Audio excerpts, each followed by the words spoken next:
1994년 9월 아프리카 짐바브웨 수도 하라레 근처의 작은 학교. 점심시간 운동장에서 놀던 62명의 학생이 동시에 은색 원반과 검은 눈의 작은 존재를 목격했다고 진술했습니다. 환각이나 장난으로 치부하기엔 너무나 구체적이고 일관된 증언이었죠. 교사들이 논라 조사를 시작했고 BBC와 CNN이 직접 현지 취재에 나섰습니다. 하버드 대학 정신의학과 교수 존 맥이 참여하면서 이 사건은 단순한 괴담을 넘어선 전례 없는 사례로 기록되었습니다. 수십 년이 지난 지금까지 당시 아이들의 증언은 거의 변하지 않았습니다. 62명이 같은 환각을 볼 수 있을까요? 파트 1 운동장에 내려온 은색 물체. 1994년 9월 16일 금요일 오전 10시경. 짐바브웨 루아 지역의 에리얼 스쿨 운동장에서 아이들이 놀고 있었습니다. 이 학교는 250명 정도가 다니는 평범한 초등학교였고 학생들은 대부분 5세에서 12세 사이였죠. 갑자기 하늘에서 여러 개의 빛나는 물체가 나타났습니다. 아이들은 처음에 UFO인 줄 알았다가 곧 그중 하나가 운동장 끝덤불지대에 착륙하는 것을 목격했죠. 물체는 은색 원반 형태였고 지름은 약 10m 정도로 추정되었습니다. 더 놀라운 일은 그 다음이었습니다. 물체 근처에 작은 존재들이 나타난 것이죠. 키는 약 1m 정도였고 검은색 타이즈 같은 옷을 입고 있었습니다. 가장 인상적인 특징은 눈이었습니다. 크고 검은 눈이 아이들을 똑바로 바라보고 있었죠. 62명의 아이들이 이 광경을 약 15분간 지켜봤습니다.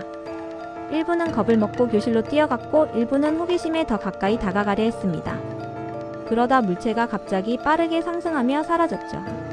파트 2 일관된 증언과 그림들. 점심시간이 끝나고 아이들이 교실로 돌아왔을 때 담임 교사들은 이상한 분위기를 감지했습니다. 평소보다 조용하고 겁에 질린 아이들도 있었죠. 교사들이 물어보자 아이들은 앞다투와 방금 본 것을 설명하기 시작했습니다. 학교 교장 콜린 맥키는 이를 심각하게 받아들였습니다. 단순한 장난이라기엔 너무 많은 아이들이 관련되어 있었고 증언이 놀라울 정도로 일치했기 때문입니다. 그는 아이들에게 본 것을 그림으로 그려보라고 했죠. 62명의 아이들이 그린 그림은 거의 비슷했습니다. 은색 원반 형태의 물체 큰 검은 눈을 가진 작은 존재 덤불지대의 착륙 지점까지 핵심 요소가 일치했습니다. 나이도 다르고 인종도 다른 아이들이 같은 것을 그렸다는 사실이 교사들을 당혹스럽게 만들었죠. 더욱 흥미로운 점은 아이들이 서로 이야기를 맞춘 흔적이 없었다는 것입니다.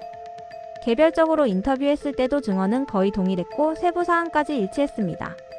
물체의 크기, 색깔, 존재들의 움직임 모두가 같은 이야기를 하고 있었습니다. 파트 3 하버드 교수의 조사. 이 사건은 곧 국제적인 관심을 받기 시작했습니다. BBC와 CNN을 비롯한 주요 언론이 취재에 나섰고 UFO 연구자들이 짐바브웨로 몰려들었죠. 그 중에서도 가장 주목받은 것은 존 맥 교수의 참여였습니다. 존 맥은 하버드 의과대학 정신의학과 교수로 1977년 플리처상을 수상한 권위 있는 학자였습니다. 그는 외계 생명체 목격 사례를 연구하던 중 에리얼 스쿨 사건을 알게 되었고 직접 짐바브웨로 날아갔죠. 맥 교수는 아이들을 하나하나 인터뷰했습니다. 심리학적 검사도 병행했고 거짓말 탐지나 암시 가능성도 철저히 조사했습니다. 결과는 놀라웠습니다. 아이들은 거짓말을 하지 않고 있었고 집단 환각 증상도 보이지 않았습니다. 맥 교수가 주목한 점은 아이들이 받은 메시지였습니다. 일부 학생들은 그 존재들이 텔레파시로 환경 파괴에 대한 경고를 전했다고 증언했죠. 기술 발전이 지구를 망치고 있다는 내용이었습니다. 10살 안팎의 아이들이 이런 추상적인 개념을 스스로 만들어낼 가능성은 낮다는 것이 맥 교수의 판단이었습니다. 파트 4 30년이 지난 후에도 2014년과 2020년 당시 학생들을 다시 찾아 인터뷰하는 프로젝트가 진행되었습니다. 이제 30대와 40대가 된 그들은 여전히 같은 이야기를 했습니다. 세부 사항까지 1994년의 증언과 거의 일치했죠. 엠마 콜린스는 당시 8살이었습니다. 2020년 인터뷰에서 그녀는 여전히 그 검은 눈을 기억한다고 말했습니다. 자신을 똑바로 바라보는 느낌, 텔레파시로 전해진 메시지 모든 것이 생생하다고 했죠.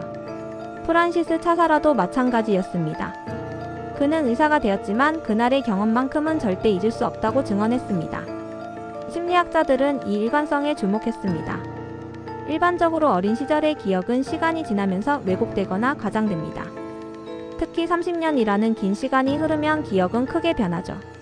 하지만 에리얼 스쿨 학생들의 증언은 변하지 않았습니다. 회의론자들은 집단 히스테리나 문화적 영향을 주장합니다. 하지만 62명이 같은 환각을 보고 30년 동안 같은 거짓말을 유지하는 것은 심리학적으로 설명하기 어렵습니다. 에리얼 스쿨 사건은 여전히 UFO 연구 역사상 가장 신빙성 있는 집단 목격 사례로 남아 있습니다. 마무리 멘트. 1994년 짐바브웨 에리얼 스쿨에서 62명의 아이들이 무엇을 보았는지는 아무도 확실히 알 수 없습니다. 하지만 그들의 증언은 30년이 지난 지금까지 변하지 않았습니다. 하버드 교수도 언론도 명확한 답을 찾지 못했죠. 확실한 것은 그날 운동장에서 무언가 일어났고 그것이 62명의 인생에 영원한 흔적을 남겼다는 사실입니다. 세계의 미스터리와 UFO 사건이 궁금하시다면 구독과 좋아요 부탁드립니다. 다음에도 흥미로운 이야기로 찾아뵙겠습니다.